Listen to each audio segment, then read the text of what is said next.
Arqueólogos em Israel descobriram algo absolutamente de tirar o fôlego. Jerusalém acaba de ser abalada por uma série de eventos que muitos consideram impossíveis de ignorar. Sob o Muro das Lamentações, arqueólogos descobriram um mikvô de 2000 anos, enterrado sob cinzas negras da destruição da cidade. Mas à medida que essa antiga ferida era revelada, os céus sobre Jerusalém se tornaram violentos. O solo começou a rachar. Luzes estranhas apareceram e as pessoas começaram a se reunir em oração. Alguns dizem que esses são apenas fenômenos naturais. Outros acreditam que a cidade sagrada está entrando em um momento profético.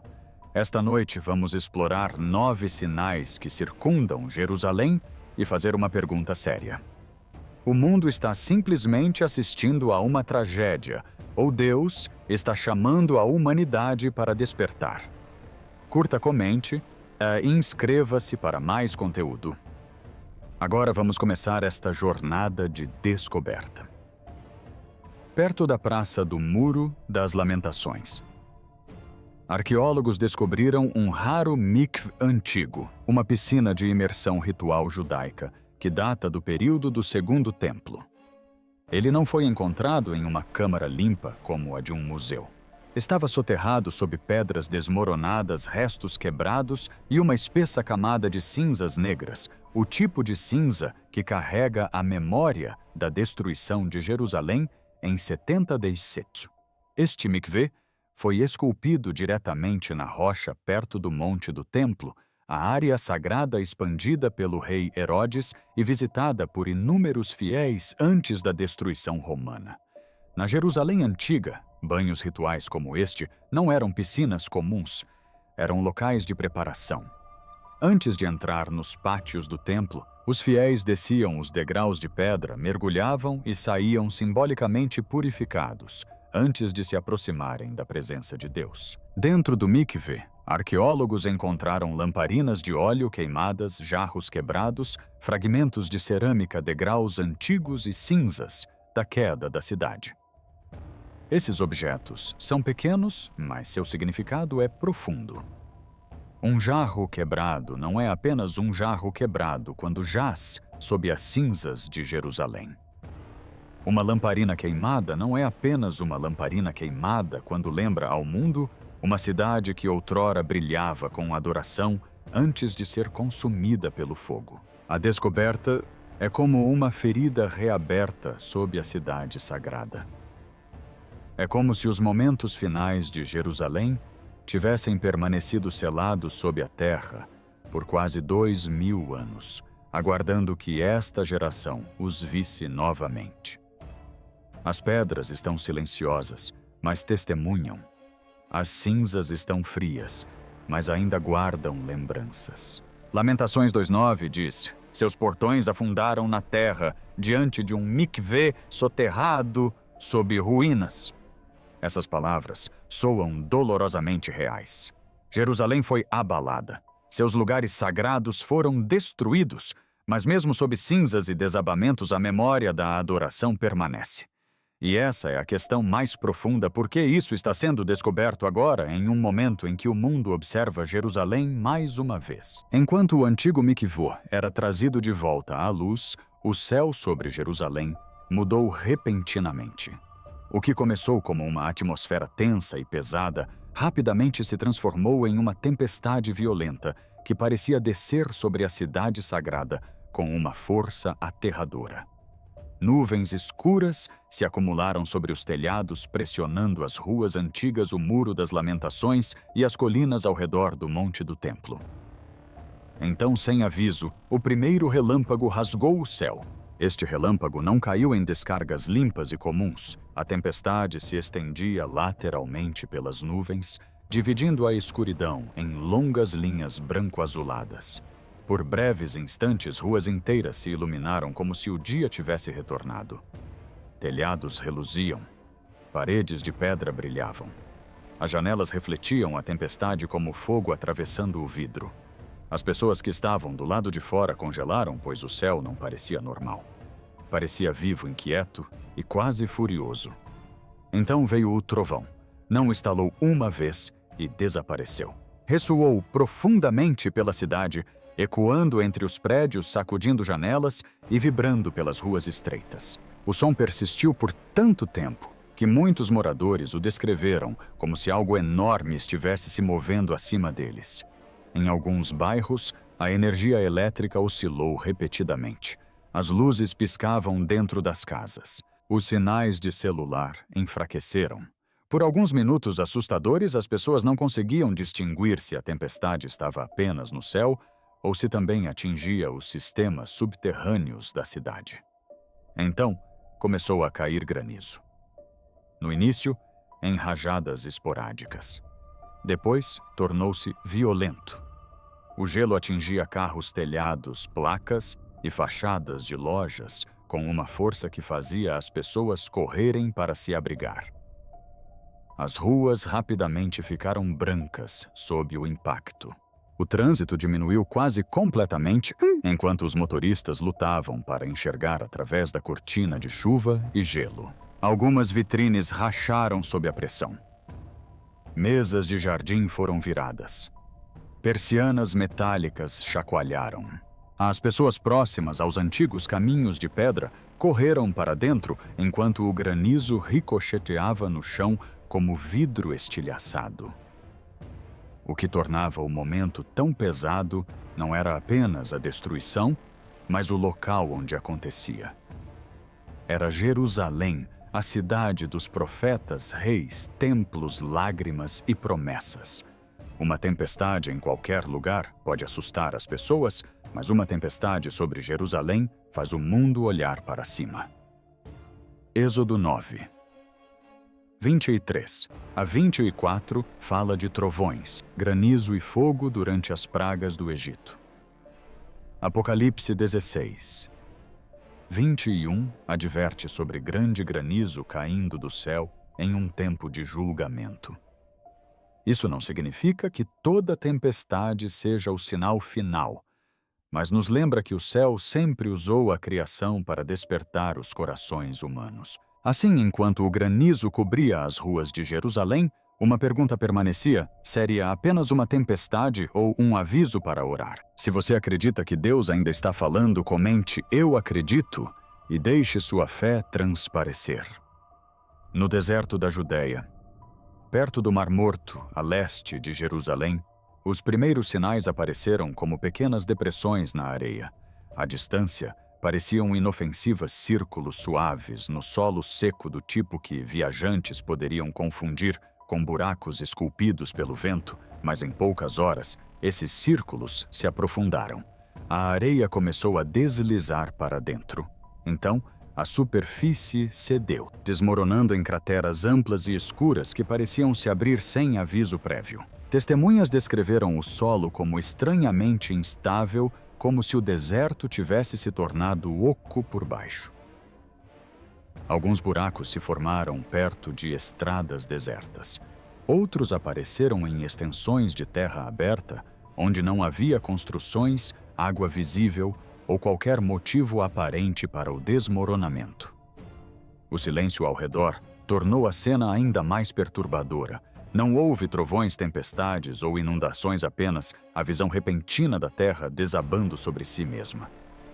Então, começou a subir fumaça. A princípio, vinha em finos filetes cinzentos do fundo dos buracos. Pessoas que estavam longe pensaram que poderia ser poeira ou calor acumulado escapando do subsolo, mas a fumaça engrossou rapidamente. Escureceu, elevando-se lentamente em colunas sinuosas. O ar ao redor das crateras cintilava. Então, sem aviso, chamas irromperam de dentro da areia. O fogo não se comportou como um incêndio comum no deserto. Não se alastrou pela grama seca, nem se espalhou pela vegetação rasteira. Vinha de baixo, irrompendo pelas aberturas, como se algo nas profundezas da terra tivesse sido incendiado. Chamas alaranjadas estalavam contra as bordas da areia desmoronada, enquanto fumaça negra subia aos céus. À noite, as crateras brilhavam em vermelho por dentro, fazendo o deserto parecer ferido pelo fogo. Algumas testemunhas relataram ter chamado a cena de Portal do Inferno, devido à sua aparência, buracos profundos, fumaça, calor e chamas emanando da terra. A expressão se espalhou rapidamente online, não porque alguém pudesse provar que algo sobrenatural estava acontecendo, mas porque a imagem em si era assustadora. Um buraco em chamas no deserto parece ancestral. Parece um aviso gravado na terra. Equipes de emergência retiraram as pessoas da área, alertando que mais terra poderia desabar a qualquer momento. Especialistas sugeriram possíveis bolsas de gás subterrâneas calor, aprisionado camadas de areia instáveis ou depósitos minerais em combustão como explicações. Mas mesmo com essas possibilidades, o local continuava profundamente perturbador. O que poderia fazer o deserto perto de Jerusalém se abrir, soltar fumaça e queimar por baixo da superfície? Antes de prosseguirmos, curta e inscreva-se para nos apoiar. Toda contribuição é importante. Muito obrigado. E depois que o fogo surgiu sob o deserto, céus, cor de fogo, começaram a se espalhar sobre as cidades. A princípio, as pessoas pensaram que era apenas neblina. Uma estranha penumbra pairou sobre as ruas, suavizando as linhas dos prédios e tornando a luz da tarde opaca e pesada. Mas à medida que a fumaça se adensava, o céu começou a mudar de cor. A luz do dia já não parecia clara. A luz ficou laranja, depois acobreada, e por fim, um vermelho profundo e gélido que fazia as ruas comuns da cidade parecerem estranhas. Em Manhattan, o horizonte parecia engolido por uma luz colorida e intensa. Prédios altos que normalmente se destacavam nitidamente contra o céu desvaneceram-se em camadas de fumaça e cinzas. As janelas refletiam um estranho brilho alaranjado, como se a cidade estivesse sob a borda de um incêndio distante. As pessoas caminhavam mais devagar que o habitual, olhando para cima entre os prédios, tentando entender por que o sol parecia tão fraco e artificial. Ao longo das rodovias, a mesma cena se repetia. Estradas se estendiam sob céus avermelhados. Os faróis acendiam horas antes do pôr do sol, não porque a noite tivesse chegado, mas porque o próprio ar havia escurecido. Os motoristas trafegavam por um mundo que parecia filtrado pela fumaça. Placas, pontes e torres distantes se tornavam formas borradas na névoa. A parte mais perturbadora era o silêncio. Não havia sirenes de tornado, nenhuma explosão repentina, nenhuma parede de água invadindo as ruas, nenhuma chama visível queimando na própria cidade. O perigo estava distante, carregado pelo vento vindo de enormes incêndios florestais e se espalhando pela atmosfera até que milhões de pessoas foram forçadas a fugir. Respiravam as evidências da destruição que nem sequer conseguiam ver. Os cientistas explicaram que a fumaça dos incêndios florestais pode viajar centenas ou até milhares de quilômetros pela corrente de jato. Minúsculas partículas no ar dispersam a luz solar, bloqueando certas cores e permitindo que os tons vermelhos e alaranjados dominem o céu. Nesse sentido, a explicação era clara. O céu não estava sangrando. Era fumaça, poeira, cinzas e luz interagindo acima da terra. Mesmo assim, a imagem era difícil de ignorar. Joel 2:30-31 fala de sangue, fogo, colunas de fumaça e do sol se transformando em trevas. Para muitos que observavam aqueles céus vermelhos se espalhando sobre as cidades modernas, o versículo parecia dolorosamente próximo. Não porque todo o céu alaranjado deva ser chamado de profecia, mas porque a linguagem visual era muito poderosa. Fogo na terra, fumaça nos céus, um sol escurecido sobre ruas lotadas. E enquanto as pessoas olhavam para cima, através da névoa vermelha, uma pergunta as acompanhava silenciosamente. Quantos avisos o céu pode carregar antes que o mundo finalmente preste atenção? Algo incomum começou a acontecer muito além das ruas de Jerusalém. Espalhou-se por igrejas, grupos de oração, comunidades online e quartos silenciosos em diferentes nações. Pessoas que nunca haviam se encontrado começaram a descrever impressões semelhantes, sonhos sobre Jerusalém, avisos sobre os últimos dias, sons de trombetas, flashes de luz sobre a cidade santa e multidões reunidas em oração.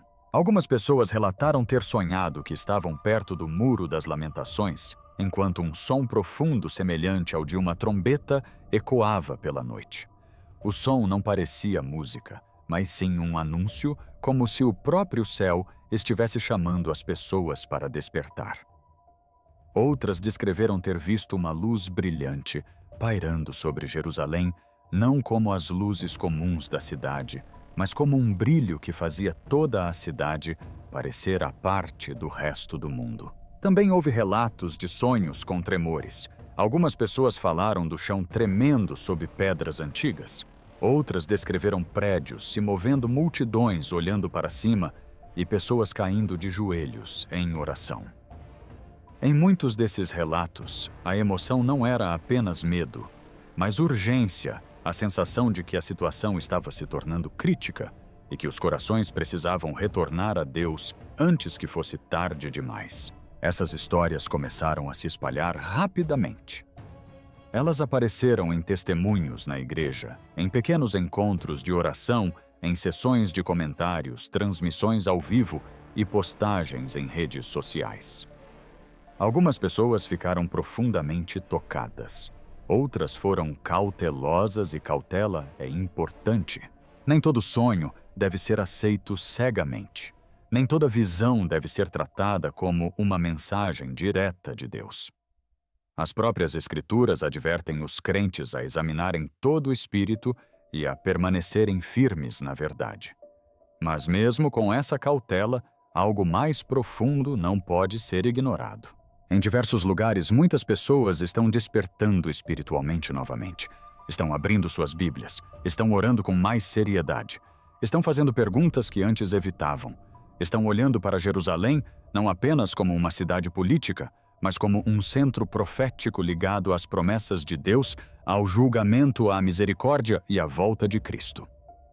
Joel 2:28 diz: "Seus filhos e suas filhas profetizarão, e os seus anciãos terão sonhos. Seus jovens terão visões." Esse versículo não gera confusão. Ele aponta para o despertar. Lembra aos crentes que em tempos difíceis Deus pode tocar os corações, despertar a alma e chamar seu povo de volta à vigilância. Portanto, a verdadeira questão não é se todo sonho é verdadeiro. A questão maior é porque tantos corações estão despertando repentinamente ao mesmo tempo. Espere um segundo, clique no botão "Gostei".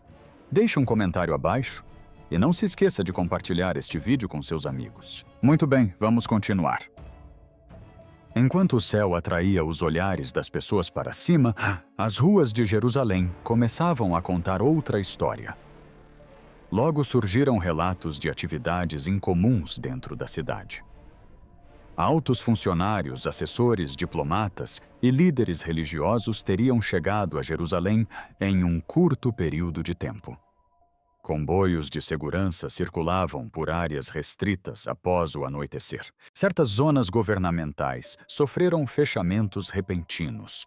Algumas reuniões foram, segundo relatos, alteradas, adiadas ou canceladas, sem uma explicação pública clara. Para alguns observadores, isso não era nada misterioso. Jerusalém frequentemente está no centro de tensões políticas, preocupações religiosas e decisões de segurança regional. Quando a instabilidade aumenta, os líderes se reúnem. Quando a pressão aumenta, as discussões passam a ocorrer a portas fechadas. Diplomatas se reúnem. Assessores informam autoridades e equipes de segurança se preparam para possibilidades que o público talvez nunca veja por completo. Mas em uma cidade como Jerusalém, até mesmo movimentos políticos comuns carregam um significado mais profundo. Esta não é apenas mais uma capital. É a cidade onde profetas advertiram reis, governaram templos, se ergueram e gerações oraram em meio a lágrimas. Cada comboio, cada portão trancado, cada reunião silenciosa parece ter um peso maior quando acontece perto dos lugares para onde as Escrituras dizem que as nações um dia voltarão sua atenção. Zacarias 14, 2 diz: Porque reunirei todas as nações contra Jerusalém para a batalha. Joel 3:2 também fala de nações sendo reunidas e julgadas a respeito de Israel e da terra. Esses versículos que são sérios e não devem ser usados levianamente. Nem toda reunião é profecia, nem todo movimento diplomático significa que a hora final chegou. Mas quando Jerusalém se torna o foco de líderes, religiões, governos e preocupações globais simultaneamente, muitos crentes naturalmente começam a prestar atenção. A preocupação mais profunda não é apenas o que as autoridades discutem a portas fechadas. É o que essa reunião representa. Jerusalém continua sendo uma cidade que o mundo não pode ignorar. Impérios lutaram por ela. Religiões a contemplaram. Nações ainda a debatem. E agora, enquanto estranhos sinais, tempestades descobertas e uma inquietação espiritual cercam a cidade, a chegada de figuras poderosas adiciona mais uma camada à questão. Seria isso simplesmente uma urgência política, ou Jerusalém estaria mais uma vez se tornando o centro de uma história muito maior? Após dias de estranhos sinais, o medo não se calou em Jerusalém. Lentamente transformou-se em oração. Perto do Muro das Lamentações, pequenos grupos começaram a se reunir. Alguns vieram de cabeça baixa. Outros vieram em silêncio, sem câmeras, sem discursos, sem tentar explicar tudo o que tinham visto. Outros ainda se reuniram dentro de casas, em ruas estreitas de pedra perto de pátios antigos e ao lado de lugares onde gerações anteriores clamaram a Deus. A atmosfera na cidade era pesada, mas não vazia. Parecia que muitas pessoas carregavam a mesma pergunta no coração: o que está acontecendo? E o que devemos fazer agora? Para alguns, a resposta não foi o pânico, foi a oração. Oraram por misericórdia, oraram por proteção, oraram pela paz em Jerusalém e por sabedoria em um momento em que o mundo parecia instável. Pais oraram com seus filhos. Os idosos sussurravam salmos que conheciam desde a infância. Os visitantes permaneciam em silêncio sem saber o que dizer, mas incapazes de se afastar da sensação de que aquele era um momento para buscar a Deus. Então, durante uma reunião de oração noturna, algo incomum foi relatado pelo alto. Um suave brilho branco-dourado surgiu sobre a cidade escura. Não chegou como um relâmpago. Não rasgou o céu com violência. Moveu-se lentamente, quase suavemente, espalhando-se pela noite, como se uma luz tranquila tivesse sido colocada sobre as pessoas lá embaixo. Testemunhas disseram que não parecia um reflexo comum de prédios ou postes de luz. Parecia mais alto, mais suave e estranhamente calmo. A luz pulsava fracamente, brilhando e diminuindo em ondas lentas. Alguns a descreveram como se estivesse respirando. Outros disseram que o brilho fazia o ar parecer diferente, pesado, porém pacífico. As conversas cessaram. As pessoas abaixaram seus celulares. Por alguns instantes, o ruído ao redor pareceu se dissipar. Ninguém sabia exatamente o que estava vendo, mas muitos sentiram a mesma reação surgir dentro de si e orar. Alguns choraram sem entender completamente o porquê. Outros permaneceram imóveis, olhando para cima com os rostos trêmulos. O medo que crescia pela cidade não desapareceu por completo, mas mudou de forma. Transformou-se em reverência. Transformou-se em busca. Transformou-se em um lembrete de que quando as explicações humanas parecem insuficientes, a alma começa a ansiar por algo eterno. O Salmo 27:1 diz: O Senhor é a minha luz e a minha salvação, a quem temerei. Naquele momento, essas palavras soaram profundamente pessoais. não como uma afirmação de que toda luz no céu deva ser sobrenatural, mas como um lembrete de que o povo de Deus não foi chamado para ser governado pelo medo. Jerusalém conheceu a guerra, o fogo, as lágrimas e o silêncio.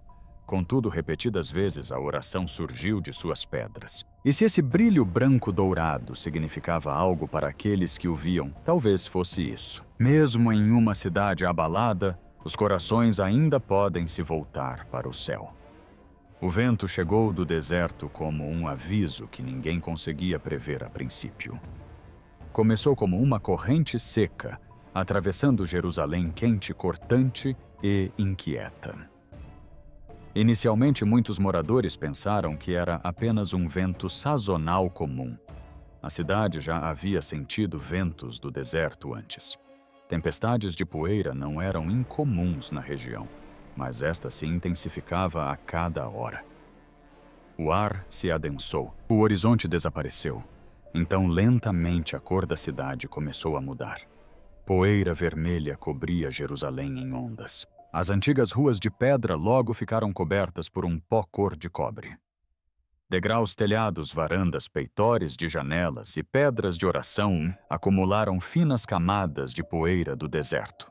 As colinas distantes que normalmente emolduravam a cidade começaram a desaparecer por trás de uma densa névoa avermelhada. Os prédios a uma curta distância pareciam borrados e irreais, como se a própria Jerusalém tivesse sido envolvida por um véu. Então o sol mudou. Não parecia mais brilhante ou dourado. Tornou-se uma esfera vermelho escura, pairando baixa atrás da poeira tênue e inchada, quase como uma brasa no céu. As pessoas pararam nas ruas e olharam para cima. Algumas tiraram fotos, outras cobriram os rostos e correram para dentro de casa. O ar ficou difícil de respirar. Cada rajada carregava mais poeira pelos becos pátios e por baixo das portas. Alguns moradores relataram um gosto metálico no ar. Outros descreveram ardência nos olhos, dores de cabeça, aperto no peito e uma pressão incomum que fazia a atmosfera parecer mais pesada do que em uma tempestade de poeira normal. Lojistas correram para fechar as persianas. Famílias vedaram as janelas.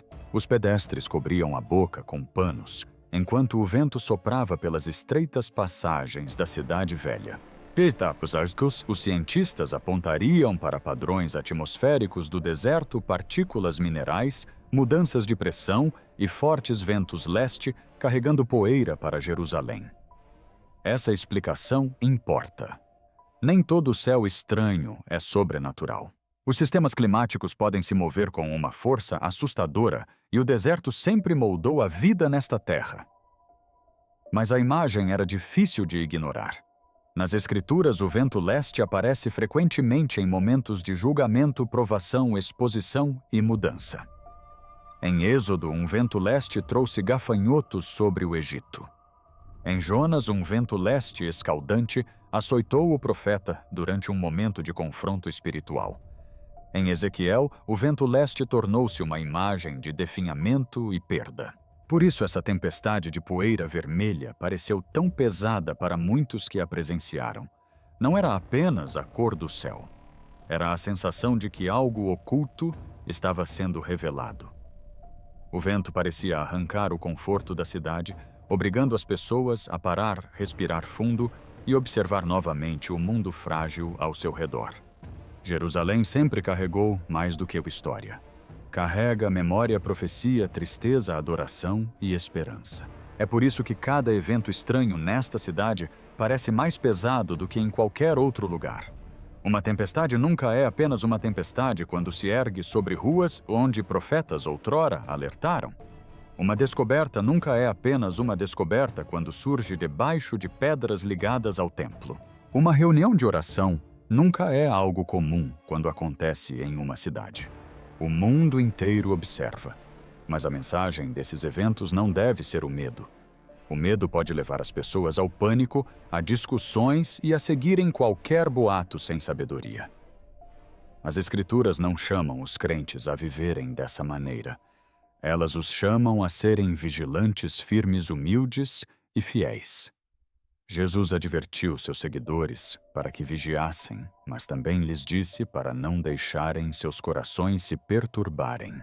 Esse equilíbrio é fundamental. Um coração vigilante não é um coração aterrorizado. É um coração que vê a condição do mundo e escolhe se aproximar de Deus. Então, o que estamos realmente vendo? É uma tragédia?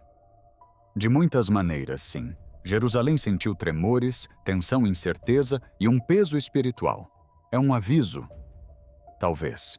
Não necessariamente um aviso de que cada manchete é uma profecia, mas um aviso de que a vida humana é frágil.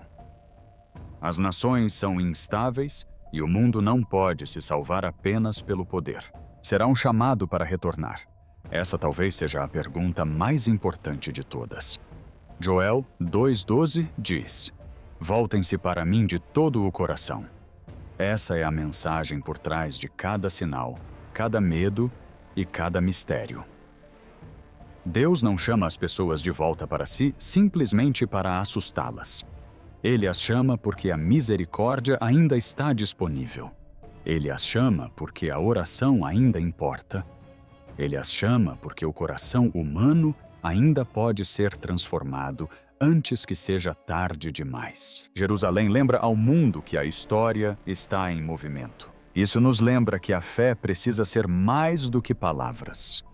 Ela precisa se tornar arrependimento com paixão, perseverança e oração. Se o mundo está abalado, então este não é o momento de dormir espiritualmente. É o momento de buscar a verdade, perdoar os outros, fortalecer a fé e manter os olhos fixos em Jesus. Talvez cada evento tenha uma explicação natural. Talvez algumas coisas sejam mal interpretadas. Talvez as redes sociais façam o mundo parecer mais barulhento do que realmente é. Mas mesmo assim, a lição mais profunda permanece.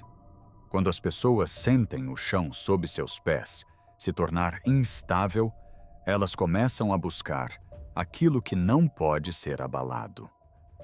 Obrigado por assistir até o final.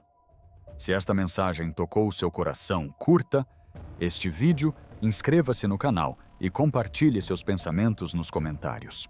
Você acredita que Jerusalém está testemunhando apenas tragédia?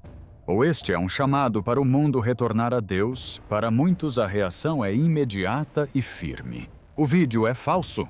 Os sons são editados. E toda a discussão não passa de mais uma ilusão da internet, sem hesitação, sem curiosidade, apenas rejeição. Essa resposta não é incomum. Na verdade, segue um padrão familiar que já apareceu muitas vezes. Sempre que algo difícil de explicar começa a circular, a posição padrão fica clara. Se não pode ser provado rapidamente, é rejeitado completamente. E a afirmação mais comum se repete: nada de novo está acontecendo. Essa frase tem peso porque faz mais do que negar uma alegação específica. Isso fecha a porta para a possibilidade de que algo incomum esteja acontecendo. Pressupõe continuidade, estabilidade e repetição sem interrupção. Mas as Escrituras abordam essa mentalidade diretamente. Em 2 Pedro 3,34, descreve-se um tempo em que as pessoas questionarão tudo relacionado à mudança, perguntando onde estão os eventos prometidos e insistindo que as coisas permaneceram as mesmas desde o princípio. O tom não é de curiosidade, mas de desdém. O que se destaca não é apenas a dúvida em si, mas a certeza que a sustenta. Não que não tenhamos certeza, mas isso não é nada. Essa distinção importa, porque o ceticismo nesse contexto não se apresenta como uma análise neutra. Ele se torna parte do padrão geral. Uma reação que surge junto aos próprios eventos, não se opondo a eles, mas existindo na mesma linha do tempo. Isso cria uma tensão entre duas perspectivas. De um lado, a crença aberta à possibilidade de que algo mais profundo esteja se desenrolando, mesmo que não seja totalmente compreendido. Do outro lado, a descrença firmemente ancorada na ideia de que tudo pode ser explicado dentro das estruturas existentes. Nenhum dos lados possui provas conclusivas e, ainda assim, ambos respondem com confiança.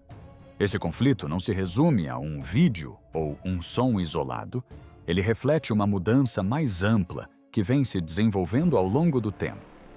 Um movimento gradual de afastamento da interpretação baseada na fé em direção a explicações puramente materiais.